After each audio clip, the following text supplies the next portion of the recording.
आए हुए सभी साईं भक्तों को मेरा नमस्कार।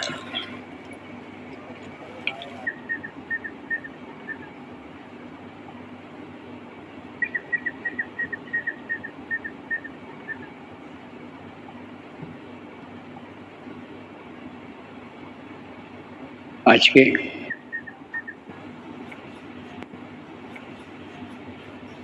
कार्यक्रम की शुरुआत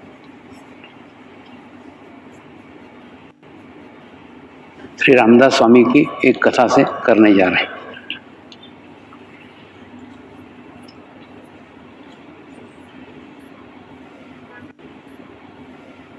महाराष्ट्र में श्री रामदास स्वामी नामक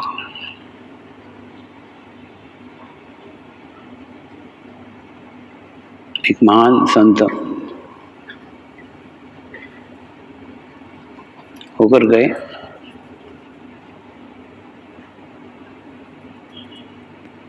उन्होंने अपने जीवन काल में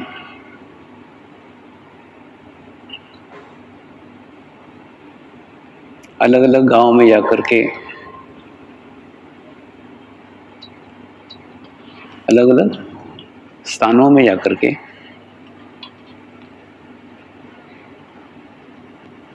ज्ञान का प्रचार प्रसार किया।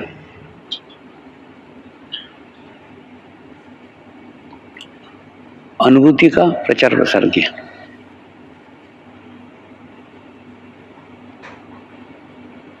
ऐसे ही एक हनुमान मंदिर में एक पहाड़ी के ऊपर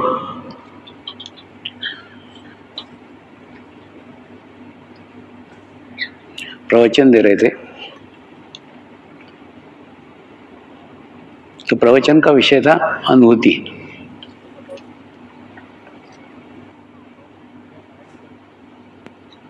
और आत्म अनुभूति का विषय सभी लोगों को बहुत प्रिय लगा, सभी को अच्छा लगा।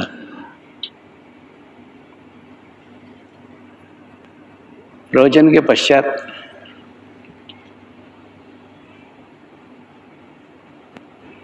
एक बहन ने उनको इच्छा व्यक्त की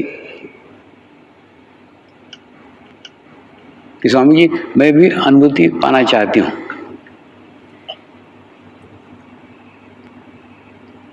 आपने जिस अनुभूति की बात की,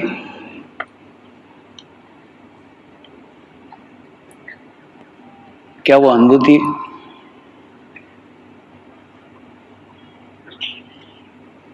आप मुझे करा सकते हैं? रामदास स्वामी ने मुस्कुराते हुए जवाब दिया, हाँ, अवश्य करा सकता हूं।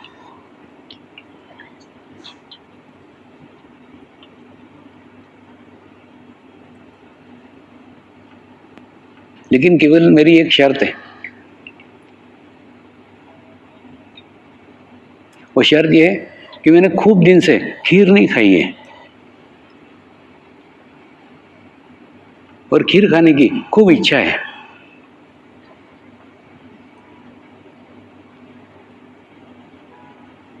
तुम मुझे खीर खिला दो, मैं तुमको अनुभूति करा दूंगा।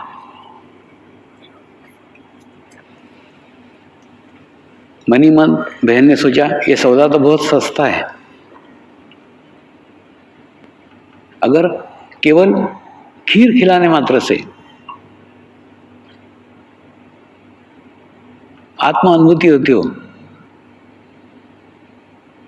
आत्म शांति प्राप्त होती हो, तो इससे कोई सस्ता सौदा नहीं हो सकता। वो बहन अपने घर गई। घर जाकर के खूब 4 घंटे मेहनत से उसने खीर बनाई। खीर के अंदर खूब अच्छे मेवे डाले, काजू डाले, बादाम डाले, पिस्ते डाले।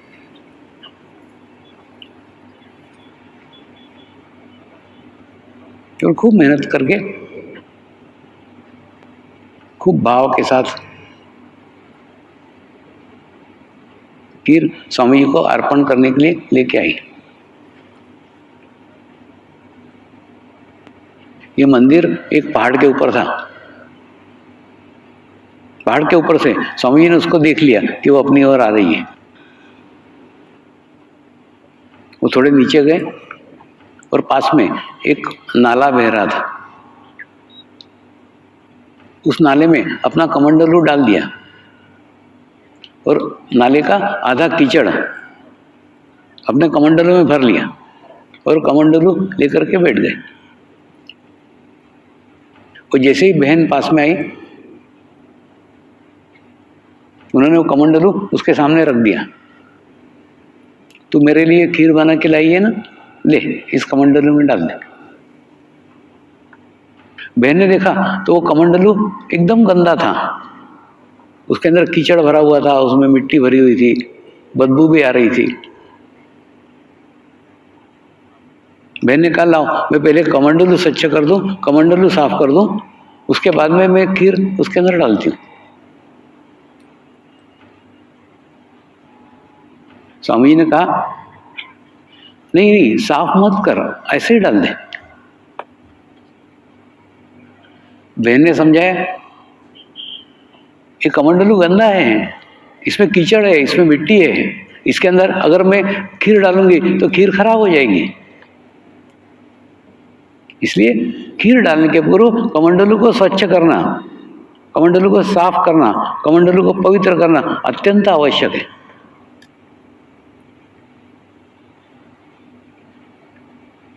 स्वामी जी ने कहा नहीं नहीं उसको वो गंदे कमंडलों में डाल, तू मेरे लिए लाई है ना, मैं जैसा कह रहा हूं वैसा करना, कमंडलों में डाल, ऐसे ही गंदे कमंडलों में डाल।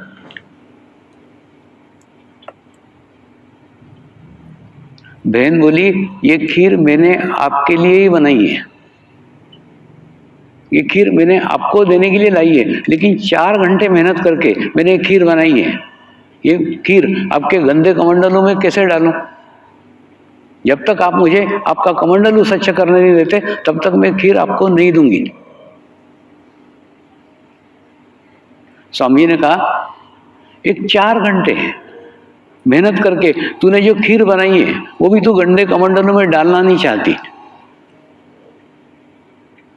मैंने तो मेरे सालों तपस्या करके,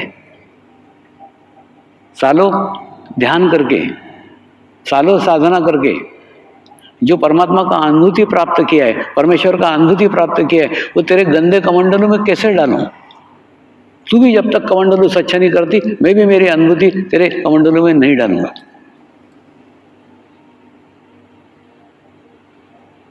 आज इस कहानी के ऊपर हम थोड़ा सोचें ना। हम लोग भी तो यही करते हैं,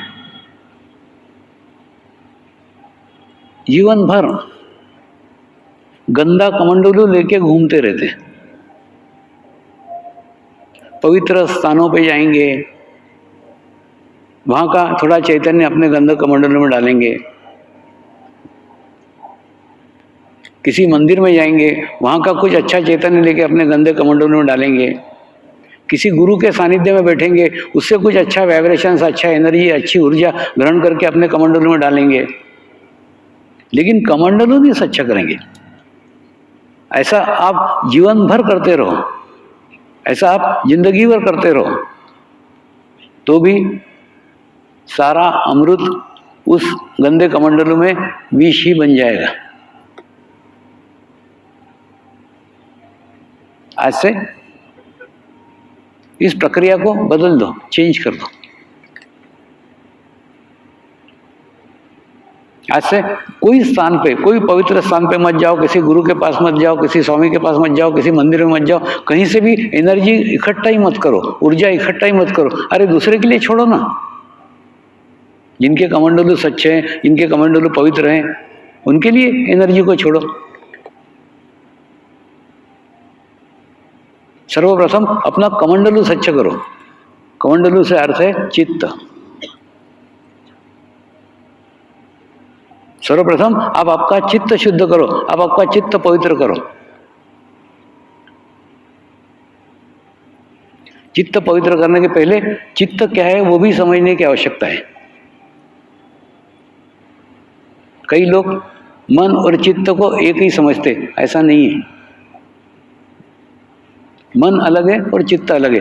मन विचार करता है, मन के कारण आपके मन में विचार आते हैं, और चित्त यात्रा करता है, वो दूर जाकर के वहां का दृश्य आपको दिखने लगेगा, इसका कार्य चित्त करता है। यानी विचारों के माध्यम से चित्त उस स्थान पे पहुंचता है, और उस स्थान पे पहुंच के वहां का दृश्य आपको दिखना प्रारंभ कर देता है।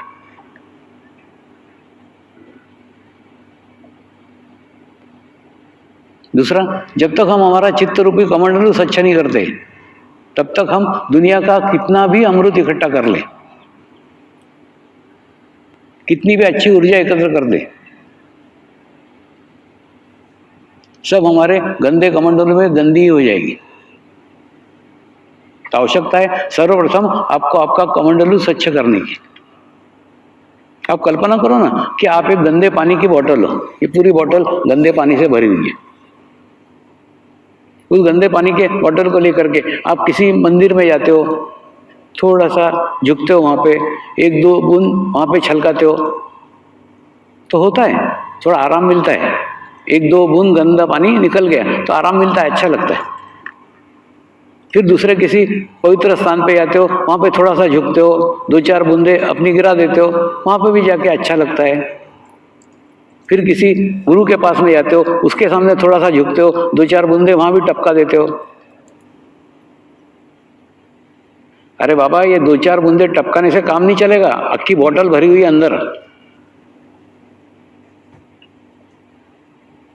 उस बोतल को पूर्ण खाली करना पड़ेगा, पूर्ण रिक्त करना पड़ेगा, पूर्ण समर्पित करना पड़ेगा, पूर्ण ऐसे उल्टी।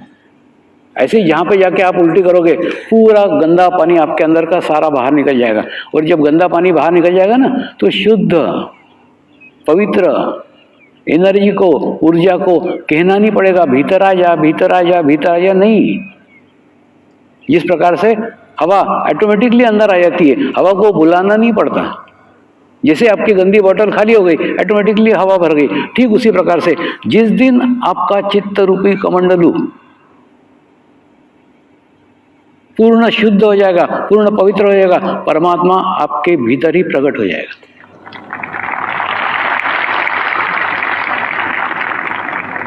परमात्मा को ढूंढने की,